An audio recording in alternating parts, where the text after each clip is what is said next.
Right. Well, I think we might have some other people join us, but I think we'll get cracking. This is our ninth. I think this is our ninth episode potentially. So I've like totally perfected this introduction. I feel like I should just record it. But for anyone who's joining us for the first time, I'll just quickly run through it.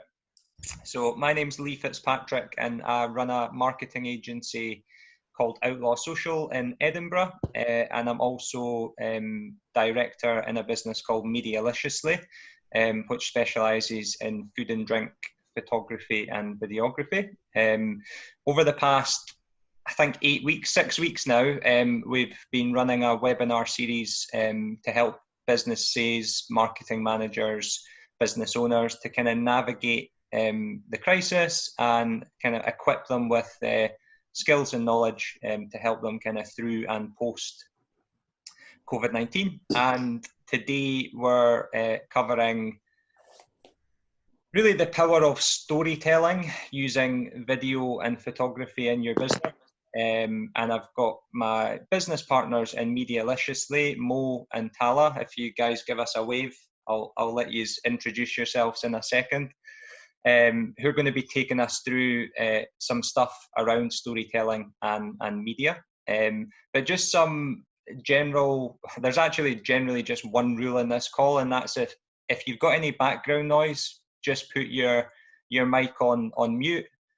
Otherwise, feel free to keep yourself unmuted. Feel free to put your face on the camera if you want to, and just filter as many questions as possible into the chat, so that we can make this interactive and nice and relaxed, and so that you can all leave with value and tangible stuff that you can implement in your business. Just before I pass over to Mo, who's going to kick off, I wrote down a quote that I thought was quite apt for the title of this webinar, and it was by Seth Rogen. Sorry, not Seth Rogen. Definitely not Seth Rogen. It was Seth Godin, and it was, marketing is no longer about the stuff you make, but about the stories you tell. And I think that's so powerful for all forms of media and marketing. I think in a sea of noise, which is definitely what we're in on digital platforms, great content prevails. And yeah, so I'm really excited about this episode. Yeah, so Mo, I'll hand over to you. I think you've got some slides. Yeah. And we'll get cracking. Cheers. Thanks so much, Lee. First of all, we're really excited to be here as well. As Lee already mentioned, me and Tal are also business partners with Lee, and I'm just gonna give you guys a little introduction to why that was the case or how that looks like. But before we dive in, I'm just gonna say we're not gonna fully focus on storytelling as a whole, because storytelling is a very, very big subject. And I think we can be spending hours and hours talking about the art of storytelling. What we want to really kind of achieve today is have a relaxed conversation and kind of share some of our learnings and some of our practical tips and experiences by using photography and videography, specifically for digital marketing. So I'll just quickly share the presentation, one sec. Okay, and everyone see it all right? Yep. Awesome. Cool. So yeah, before we dive into today's agenda, just a little bit about us. So my name is Mo. I originally come from Yemen, grew up in Germany. I studied in Edinburgh in Scotland, and I've lived there for about 5 years. But I actually just recently moved back to Germany. I'm currently in Munich. Tal, do you want to give a quick intro about yourself? Yeah, sure. Hi, cool. My name is Talha, Imam. I'm originally from Pakistan, but I've been living in Scotland for a long time, and I am a photographer and videographer. I've been working as a photographer, food photographer, especially for Deliveroo and Uber Eats for like 2 years, and a lot of product advertisement. And yeah, I mean, I've been more for about, I think, especially more longer, leave like 1.5 years. Yeah. Awesome. And I mean, before diving into what we do in Medialiciously, which is basically creating powerful visual content in the world of food and drink. So we usually work with restaurants, bars, cafes, some food and drink related events as well, and really help them with strategy, but as well as most importantly, execution of different campaigns and being their media partners. But as Tal already mentioned, we two know each other for a while now, and if you guys are from Edinburgh, Scotland, you probably think of this street in a familiar way, but this is Brunsfield. A lot of people took photos of us when we were out in the window. I'm sure I've drove past you. I'm pretty sure as well. But it was hilarious. I don't even remember how we found this photo, but it got sent around and somehow ended up with us. So Tal, has been into photography for the past years, and I've been into marketing for the past few years. We actually both studied together in Napier. He studied in the media campus. I studied in the business school. We also lived with each other, like you previously saw. And we both started freelancing at a pretty young age. So actually when we first started going to university, so we learned a lot online. We did a lot of certifications online. It is the digital world, and learning things online is really a reality, I think, in today's world.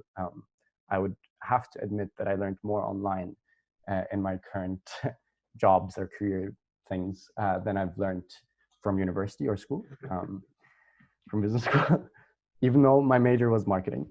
But anyway, we took photos together a lot, and we helped each other out. So Tal always would help me with my clients on a photography and media perspective, on a design perspective.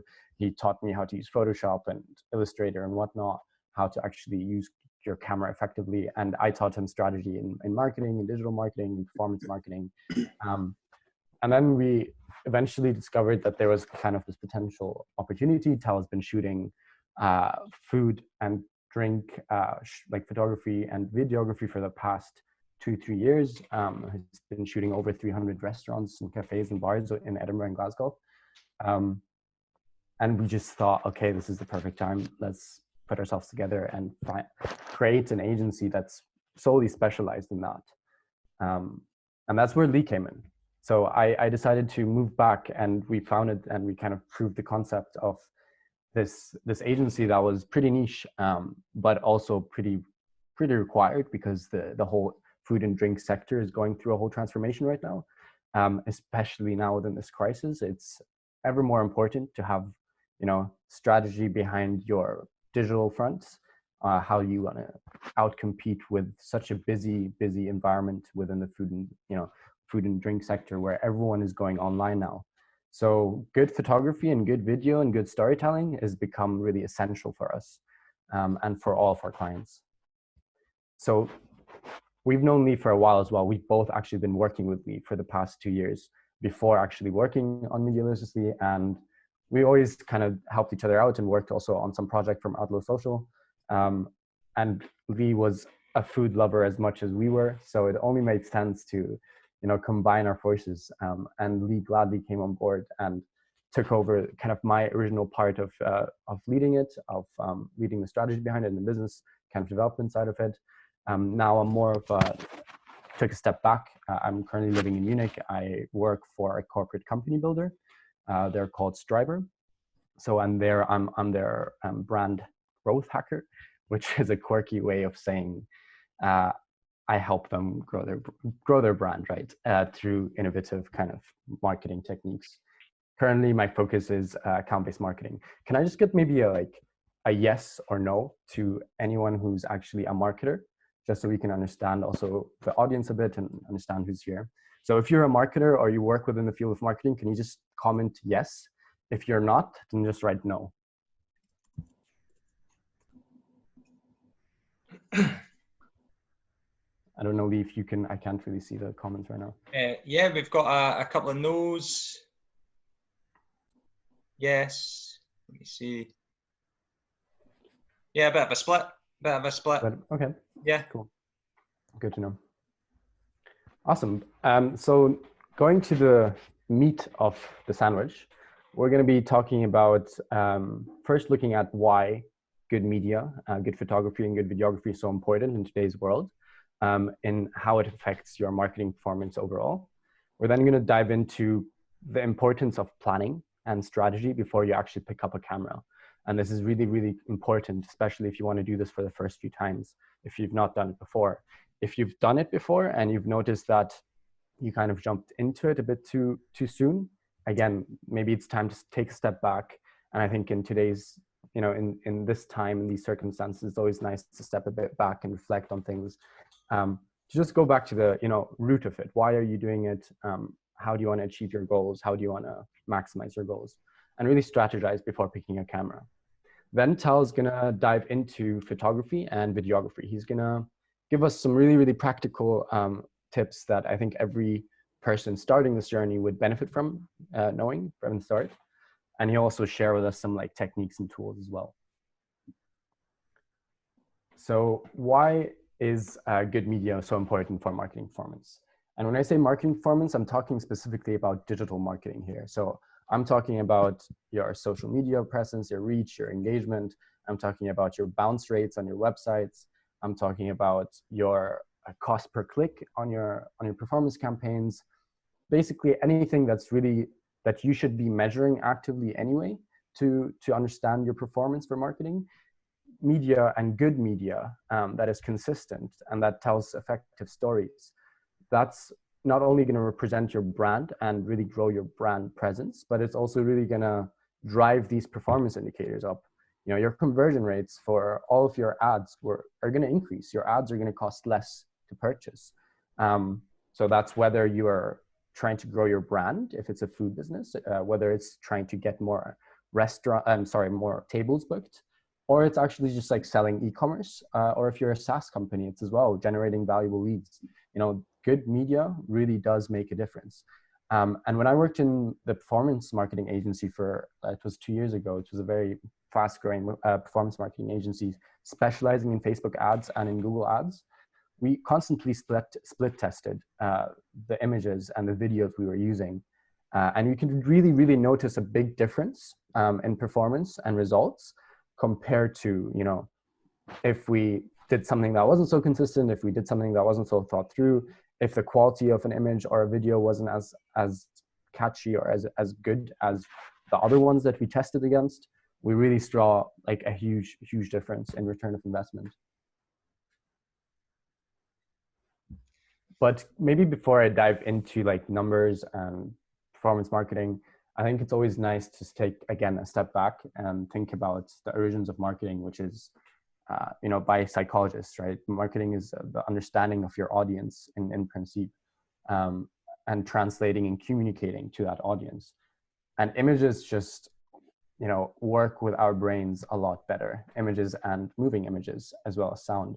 So we have more senses than just, reading and using a psycho tool of reading. That's could be really helpful in communicating things, but images usually can convey stories at such a powerful rate that text just can't do as strongly. And that's been proven over and over again. Some really good examples of this is a few years ago with Nike. They launched a huge campaign with the whole kind of political stance of a football player kneeling during the national anthem, and they decided to choose a storyline to go with, right? And they decided they wanted to express and convey their opinion on something, their value, their stance. And they used this really, really powerful image that was black and white, that was very simple, but really in your face, that, connected with everyone at that time. So it was relevant. It had a really powerful story. It took a stance and really, showed that the brand is being bold and choosing opinions. Another great example of this is the Dove campaign. And this was after Victoria's Secret released their famous kind of perfect body campaign with only skinny models and only white ladies. And I mean, they kind of bounced back to that. And again, they took a political stance. And I'm not saying people have to take political stances. These are just maybe some good examples for this. But they really, really wanted to share a story through a couple of images. And they really didn't use a lot of images. They used the same ones over and over again in their magazines, in their online presence, social media accounts, and all the ads they launched, in the TV ads they did. They had a very, very consistent theme, and it all looked very similar to each other, yet it was extremely, extremely powerful. The last one I want to share is the Volkswagen Think Small. And the reason actually me and Tal really, really loved this one was just the use of space and use of simplicity in how they created this image. With so little in the image, they can convey such a strong message. And getting that right really can be extremely effective when you're, posting on social media, or you're trying to design your new website, or you're launching a paid campaign. Thinking simplicity first always helps. I think, Mo, just to jump in there, I think you're going to go on to explain this, but I think brands that they need to have the confidence to do these bold campaigns. And I think that comes back to like strategy and really understanding who they are as a brand. But yeah, I think confidence is the key word, because, that they need to put themselves out there in a really bold way, and you need to be able to back that up and make sure it aligns with your values. No, definitely. Yeah. And maybe a good thing to flag is that, the images that we're talking about, the videos, they come at the end. They do not define your strategy. The strategy defines them. So that's a really, really important factor. And yeah, I'll dive into that a bit deeper in a bit. One other really quick reason why this really should be your priority is because we're in a social media driven marketing field right now, and every social media platform encourages their users to use video and images, but especially video. So why do I say encourages? One, users just engage with that more on a psychological level, and that's something we just discussed right now. So they actually take in more info, they spend more time on an image or on a video than they would reading a quick post, for example, or a quick tweet. At the same time, the algorithms, Facebook and Twitter and all the different social media platforms today, they want to become more visually driven, and that's because of that demand from the consumer side. But because they want that, they create the algorithms so that it pushes those posts up. So algorithms that identify if you post more videos, you will reach more people organically without paying a penny. And that's how you can really win at organic social media, is to consistently post good quality images and videos that engage your audience. And over time, it might not happen straight away, but over time, the algorithm will pick it up and will push your posts further. And like I quickly mentioned before, video is becoming more and more and more important. So I'm just displaying some stats on the screen. I'm not going to read them out for you guys, but feel free to note them down if you'd like. I'm sure we can share the presentation at the end as well, Lee. But basically, what I wanted to say here is marketing has become more and more video focused, and people have been talking about this the past 2-3 years. And at the minute, maybe some marketers think it's at the peak, but it's actually not. We're actually in the middle of the growth curve of video-led marketing right now. And when I say video-led marketing, I mean having videos in your blog posts, having videos in your social media posts, having videos in your website, in your newsletters, in all of your different ads, in the different channels that you're using. It's whether you're a direct-to-consumer, B2B, or B2C. Video has been proven to work really effectively for everywhere. And obviously the style of video and how you want to approach doing video will differ from different industries and with different objectives. But if you have the objective first and then execute a strategy to create this video or the multiple videos you want to launch, it's tremendously going to help you get more reach, get more engagement, get more sales, get more leads. And this was a really good survey I wanted to share as well by HubSpot. And they asked, I can't remember how many, but it was a good sum of businesses and marketers. It was only North America, so just be aware of that. But I think it can really reflect how brand storytelling and product or service promotion are the two biggest things where brands are currently investing in their video production. That's not too surprising. Brand storytelling especially, you want to tell your story of your brand, who you are, what your values are, and it takes time, and it's sometimes is complicated. Similarly with products and services, you want to convey, how this product is working, what the specifications are, what it should make you feel in just a lot. And if you write about it, if you have an image about it even, it doesn't get it conveyed as effectively and as quickly. And this is really the biggest advantage of using video in the modern age of social media and short attention spans. I mean, we have shorter attention spans than fish. I think we surpass them. So in that, and we need to try as marketers to communicate things as simple as possible, as effective as possible, as quick as possible, with a lot of emotional attachment as well. And that's why video has been performing so well and why users just are demanding more and more video. Another reason why product or service promotion hasn't been so surprising for me is because, like I said, we did split test in the agency that I worked in, and we always saw that video outperformed images when we did Google ad campaigns, when we launched Facebook campaigns. People just engage more with video. And when people engage more with video, not only do you have more statistics, so you can understand, or more data, you can understand how many people actually saw up to 5 seconds of your video, or how many people actually completed the whole video. That can then, make you think, okay, do I want to maybe spend more money advertising towards people that are engaging longer with my videos? Or do I want to waste it in the ones that actually exited my video after 2 seconds? So these elements that is now, being enabled through the digital marketing kind of, I guess innovation wave of like in the past 5 to 10 years is allowing video to flourish and is allowing video to have a lot more capabilities than we'd have with other mediums. Oh, can I've got a little poll I'm going to launch just now to get a gauge on who's doing video. If you can see that on your screen, guys, and just maybe select what would be relevant to you.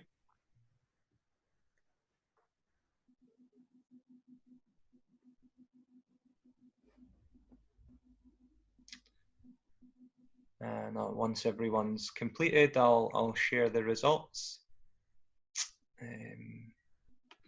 Okay, so quite an interesting mix there. So 40% aren't doing any video.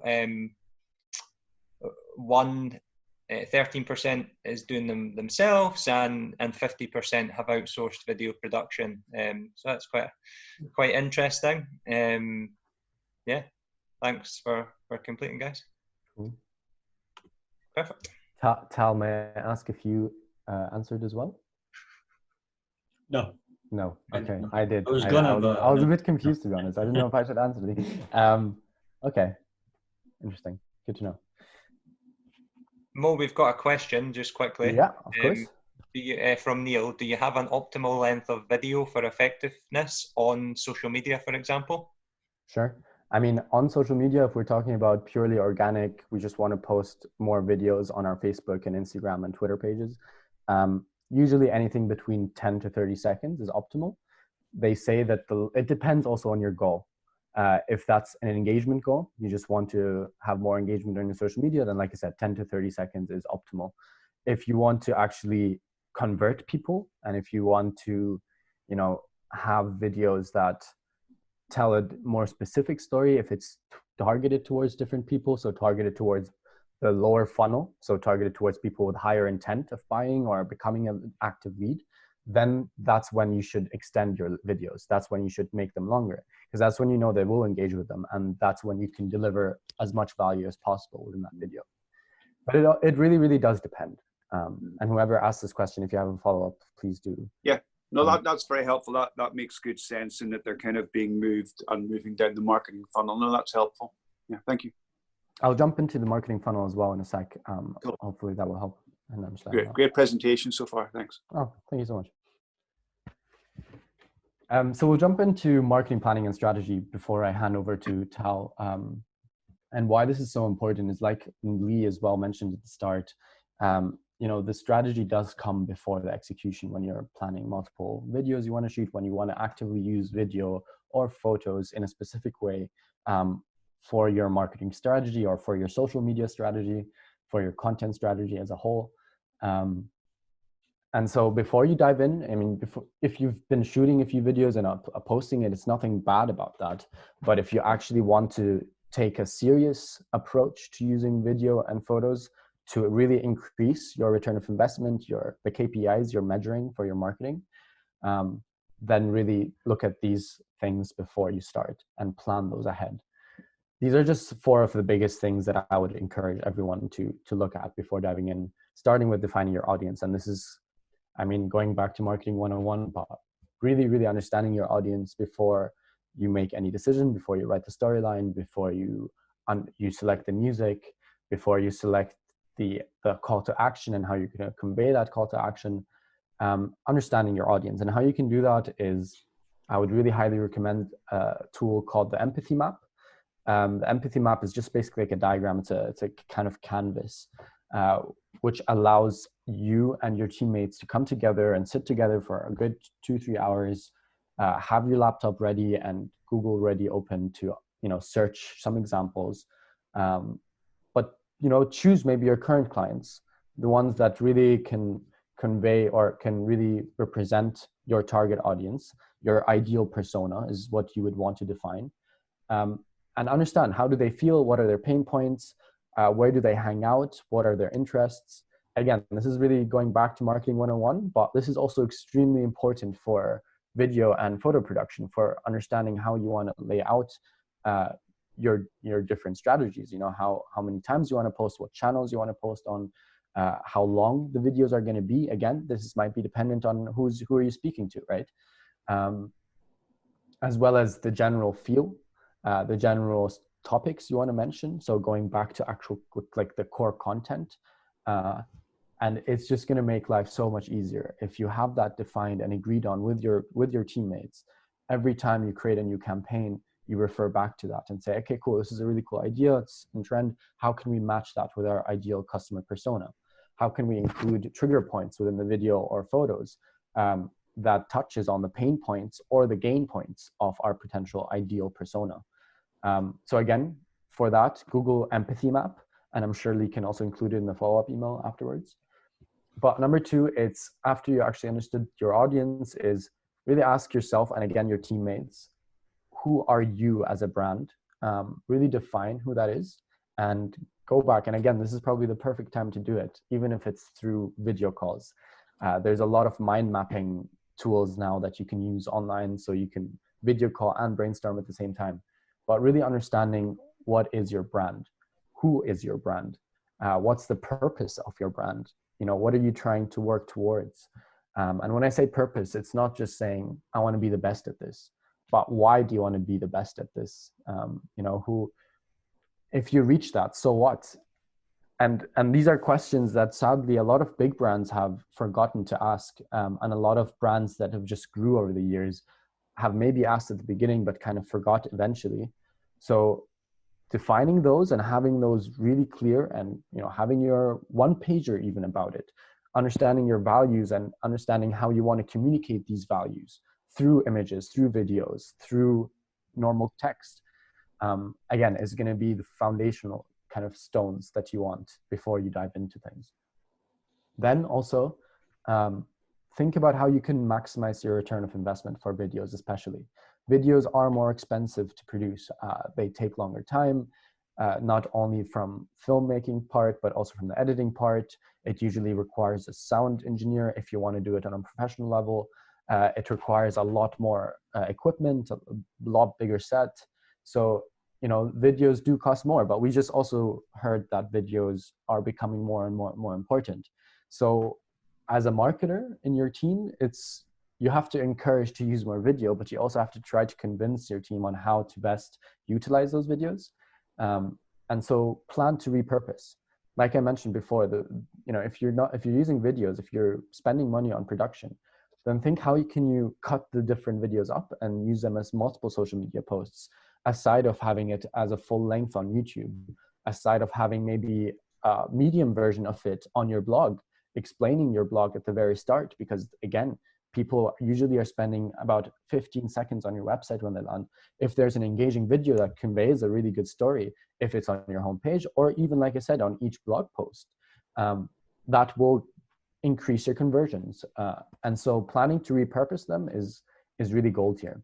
If you're using videos to just do for your website, see how you can cut them up, edit them further, pay a bit more to edit them more, but therefore maybe use them for multiple paid campaigns. You can use 5-second videos for YouTube ads that are extremely cost effective. One of the cheapest and fastest reach actually out there is YouTube ads. I mean, YouTube, after all, is the number one. I'm not sure if it's still up to date, but last time I checked, is the number one search engine. So it's actually been being used over Google search. And that, you know, that shows a lot, I think, on consumer trends and how consumers want to consume content. So again, repurpose. And lastly, when you know, create your production, you hire an outsourced team, or you do it internally, you invest in equipment and you learn how to best film your videos. Lay it out in a huge mind map. You know, you're going to use it for your blogs, for your social media, for your different paid promotions. You're going to use it for on your website here, there, and there. And you want to actively, again, use KPIs, use measurement kind of goals and objectives, key performance indicators to understand how can we make the videos better. Once you have these KPIs, then it's time to test. And this is something, especially if you're using them with paid promotion, if you're running Facebook ads. In our agency, what we used to do at one point is test 3 different variations. One very, very direct, one kind of semi-direct, and one more humorful.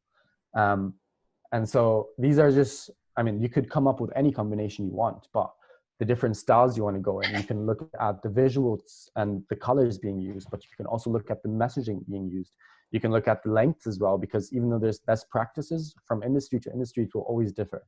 So, you know, if you want to try out 5-second videos against 30 seconds against 2-minute videos, it's always recommended to test. And I would also say for this point, it's always recommended to test at least 2 weeks, unless you're spending crazy amount on ads.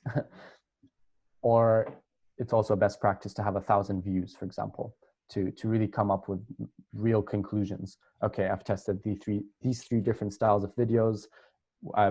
Each video I've had 1,000 viewers at least, and this one converted most, or brought me most traffics, or gave me most followers, whatever your key performance indicators are that you chose at the start.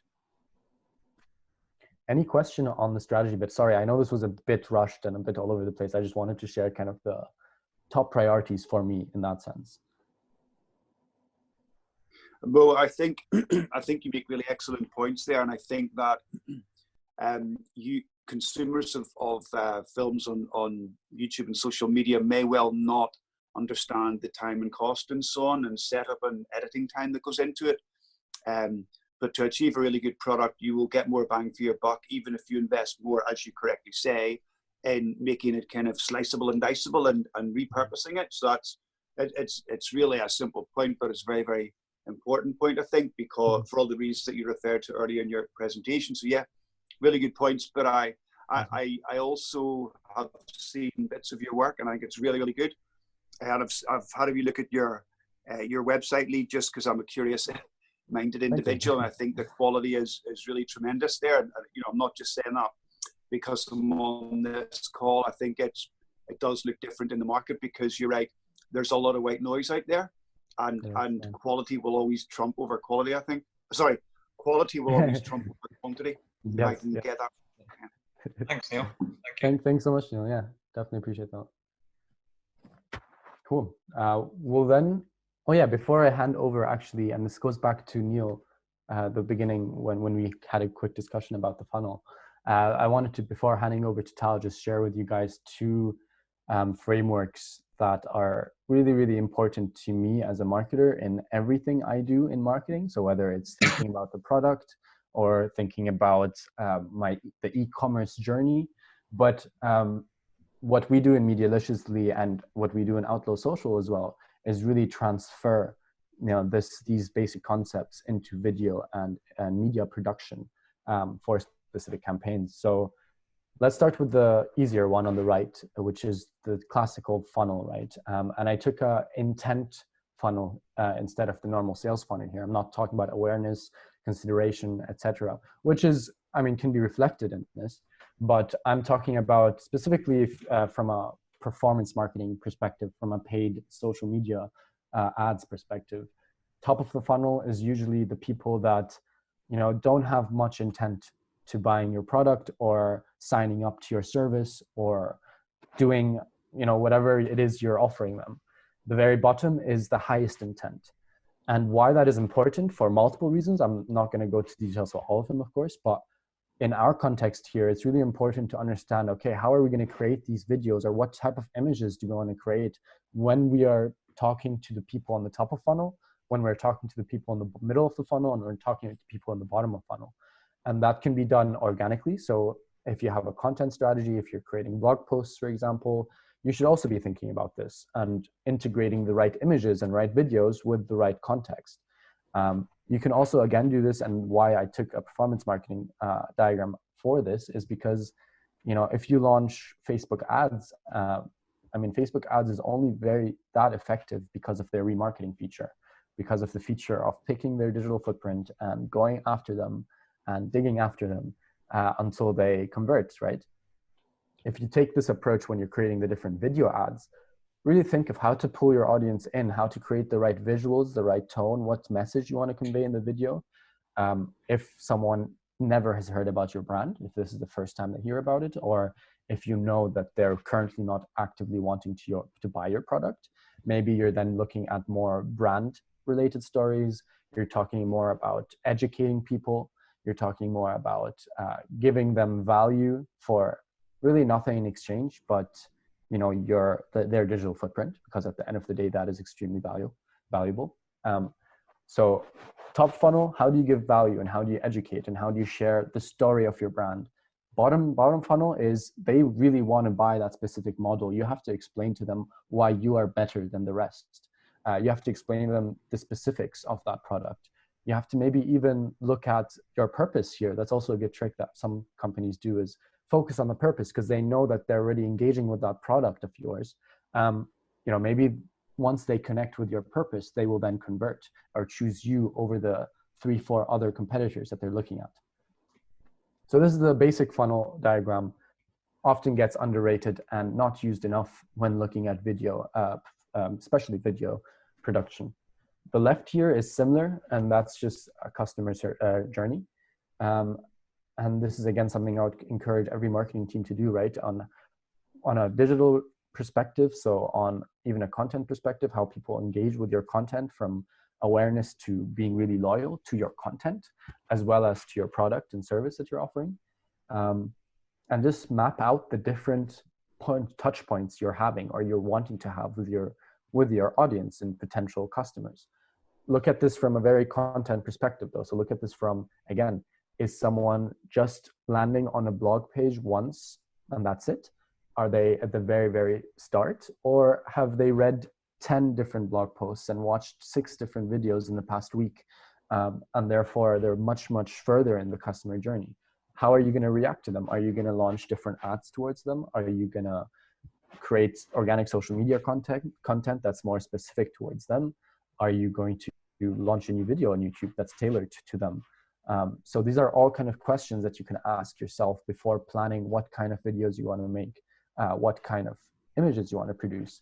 Because again, if you, like Neil also stated, video production is not the cheapest. And if you do it effectively, then that's how you can really maximize your return of investment. It's very effective, but you have to be wise when doing it to really maximize your ROI.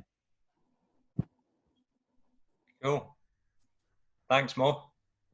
No worries. I'm going to hand over to Tal. Thank you. How about time? Sorry. Tal's been sitting, waiting patiently. No, thank you very much. I want to start off just basic text about photography and videography, and this is going to be more targeted towards people who can use a camera or have a mobile camera. You don't need specifically a digital SLR or a big fancy camera. As it says there, one of the famous quote by a photographer, the best camera is the one you have with you at the time. So don't be pressured that you need to buy the best equipment. You can use any equipment and get away with it. And it's more about how you think, how you take the picture and stuff, and how you plan things, rather than just using the best of the best equipment. The key thing I want to start off with is the lighting in photographs. Even the word photography itself, it means study of light. So if you understand light, I feel like your pictures would be way, way much better. And the second most important part is the composition. These two things, they work kind of together as well. Mo, if you just go on the next slide. Yeah. Starting off with the light, for example, there's like different qualities of light, different rules of light. You can also, you can pay attention to direction of light, quality of light, brightness, and color. Direction means like, where is the light source coming from? Like, think about it, like it could be a window, it could be, you physically buy a light yourself, or even could be a light bulb as well. You can either put it at the behind subject, you can put it at the top of the, under it, or like literally in front of it as well. And all those things means different, and it comes back to, again, like what you planned in your like strategy before, like how most say, what was the purpose of the video, what were you trying to achieve. Like all these, like changing these small measurements, like kind of play a big effective role. And quality of the light, like are more like meant, so sometimes you have like daylight, sometimes you have like cheap, like cheap bulb light, or you can have like colorful light and stuff. And the brightness is pretty simple, it's like how strong is that light. Color, like if you think about it, like during daytime we have kind of like blue daylight, and during sunset we have like warm light, which is kind of known as golden hour, which is really good. And I've given an example here. Have a look at it, like it changes like dramatically if you have like your subject could be like product, a person, or even like landscape. What were you trying to take a picture of? Like it can change a lot. Good light can make your image, not break it. And I feel like you can have the best camera, you can have like thousands of megapixels, but if your light is bad, it's just going to struggle. Second part is composition. Like, so once like you're taking a picture of something, you're in a well-lit environment, think about what you're taking a picture of and how are you going to compose the image. I feel like you have a really strong power of like kind of showing exactly what you want to talk about, and you can just delete the rest and really fill the frame with the right subject. A really famous rule is rule of thirds, where you put the subject or a person, who could be anything, like on a little bit side and give a little bit empty room to, maybe that could be good for so many reasons. Even a graphic designer can like add some text, or you can just balance the overall picture, like, and let people think about what it means. And the third one I would say is the creative angles and leading lines. My photography teacher told me a long time ago when I first started photography, like if you can show a camera angle, if you can show a photograph from an angle where a human eye cannot get, it will be somehow interesting, because that's something we don't usually get to see. And leading lines is thinking about the frame like kind of into a 3D space rather than just a flat object. Like you can make 3D lines with so many different things. I'll show some example in the next slide. More, if you just press next, please. Yeah, just a couple of examples here, like these images I've took over time, not the bottom left one, just found something off Google. And there's actually a picture of what I took a very long time ago. Is you can see like how my leading line and showing the, like going towards the subject, like, you know, I'm engaging, I'm forcing the people to look towards that way. Go next. Thank you.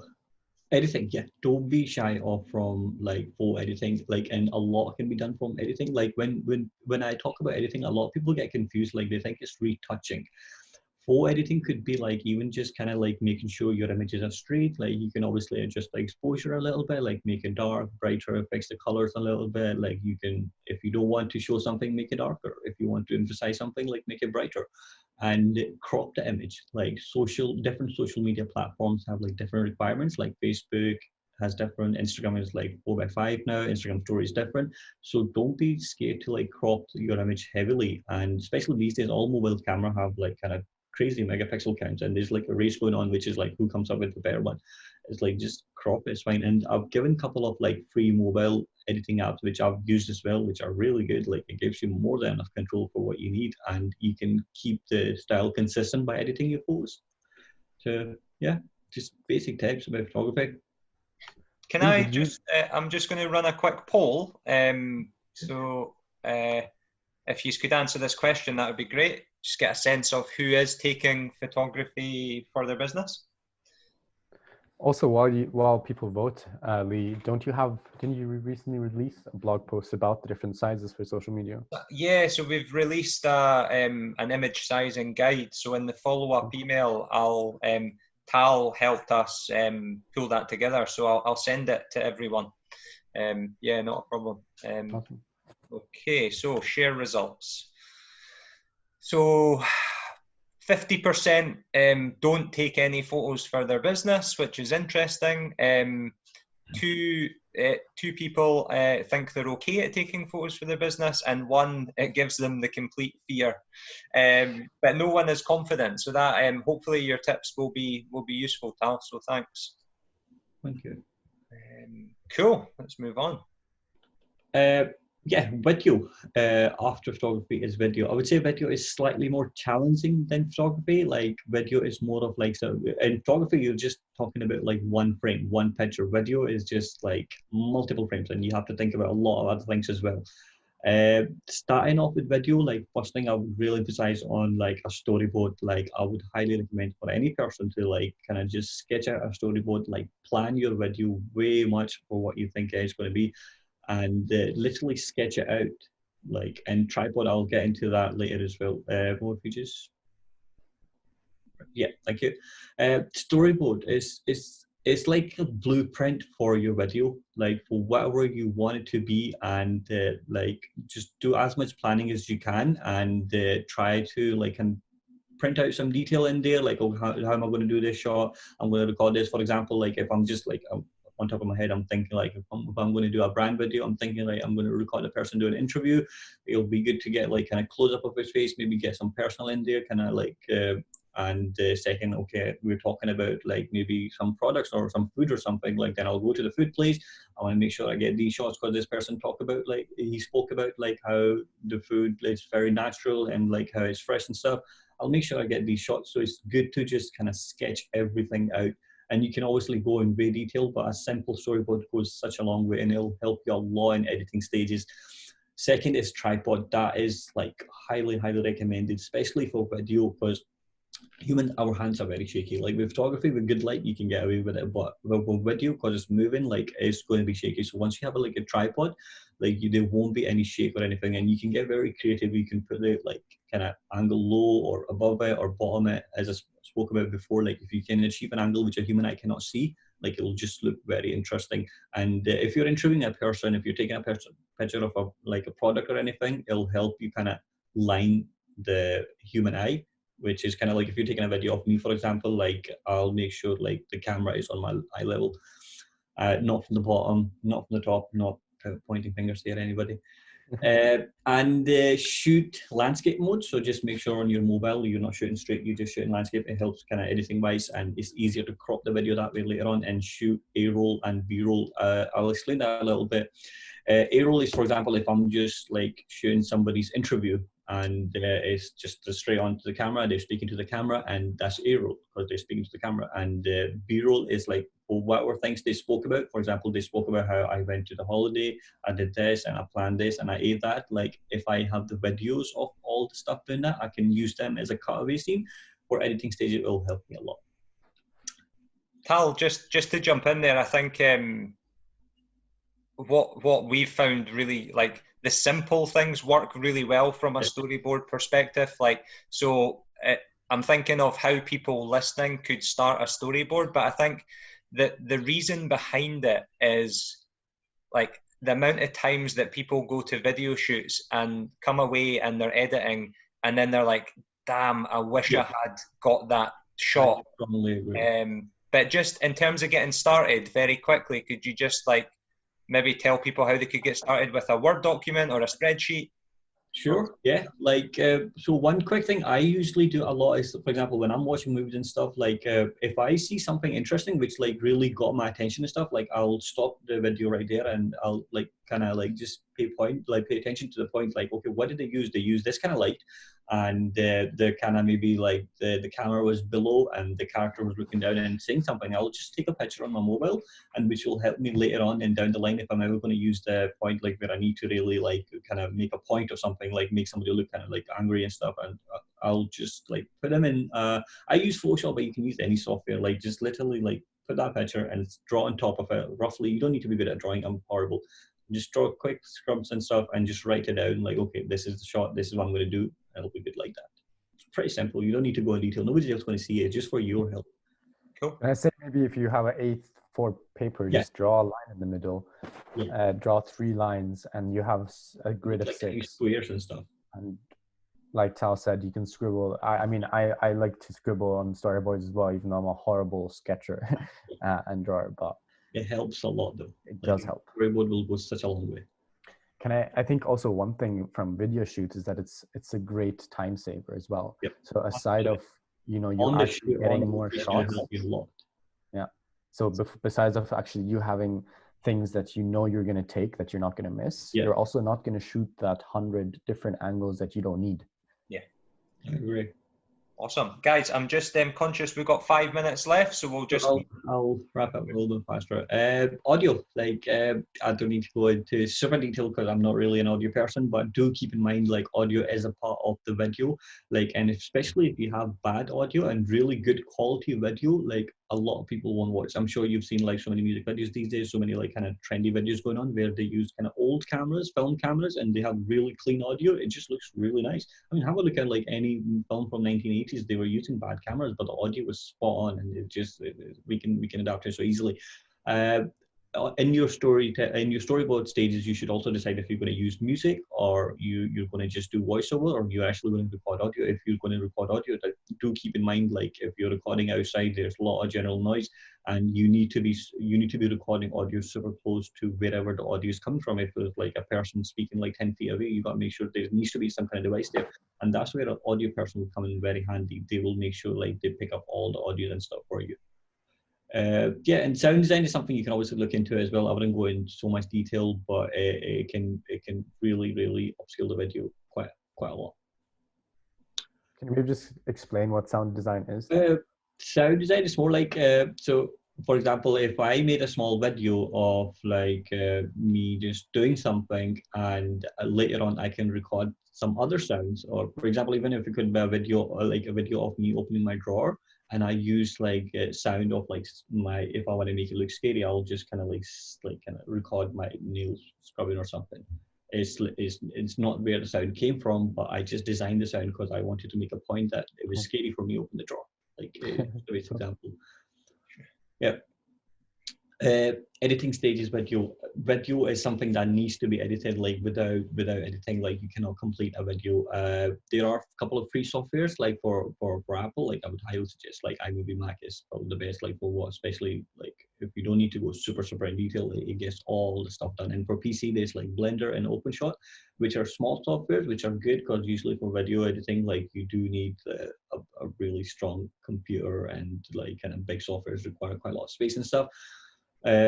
Couple of tips is, like, keep it simple. Like, obviously, again, going back to your storyboard, like, stick to that idea and don't get confused and stuff. Like, just keep it very simple, like, you know, simple cuts and stuff. Try not to add like very flashy transitions and stuff, because that'll just kind of like ruin the whole video. B-roll, again, I explained once before as well, is kind of good to change always things up. It kind of like grabs people's attention again and again. If you're just like kind of talking, if you're just showing a video of like, just say 10 minutes, or like even mostly like the ideal, like especially social media videos are like what, 30 seconds, 40 seconds. Like, you want to show quite a lot of different variety to people, so people just stay tuned and stuff in there. Stay organized. That's like more in like within the project. It's very easy to get lost in there.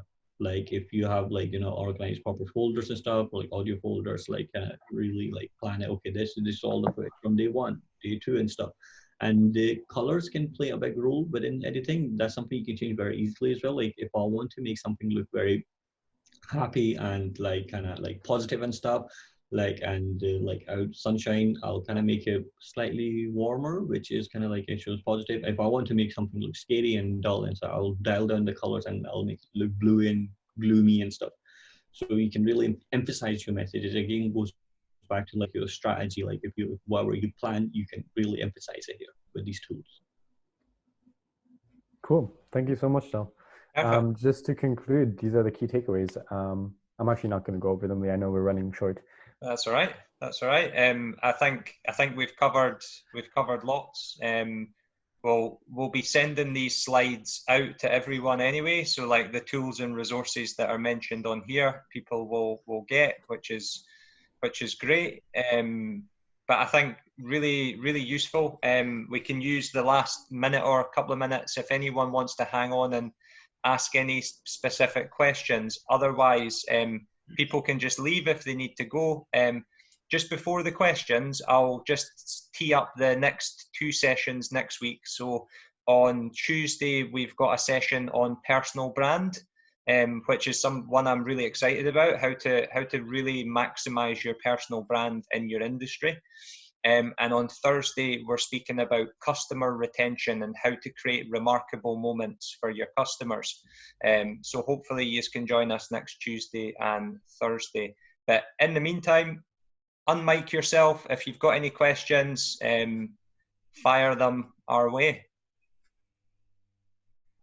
I think if I need to go, I've got another call, but just to say thank you very much. I thought that was really tremendous. A fascinating insight into a very, very important area. Given the difficult situation for, food and drink businesses, are you guys gearing up for, an influx? Definitely. You mean the situation? Yeah. With, so for restaurants and social distancing, it's very difficult, but at the same time, these businesses need to draw customers to their businesses. Are you guys gearing up for a busy period helping businesses, when lockdown Definitely is loosened and so on? Definitely, yeah. We're actually about to launch our campaign, which exactly highlights that, right? I mean, a lot of restaurants had to close down. A lot of restaurants had to shut down their doors for a long time. Now it's slowly kind of recovering. A lot of restaurants transformed into being fully digital, into being fully delivery first. And they've struggled with that, and especially the amount of noise that then has been created by that, because everyone knows that they need to be on social media and need to start advertising.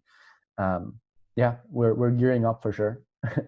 I think just like all other businesses, we're looking at our practices and our processes to see how we can, especially for the next 6 months of this year, it's how we can do that safely and also manage budgets for clients, particularly because our clients are quite heavily affected. So yeah, we're working with businesses just now, both physical and online retail businesses, to just figure things out and plan ahead.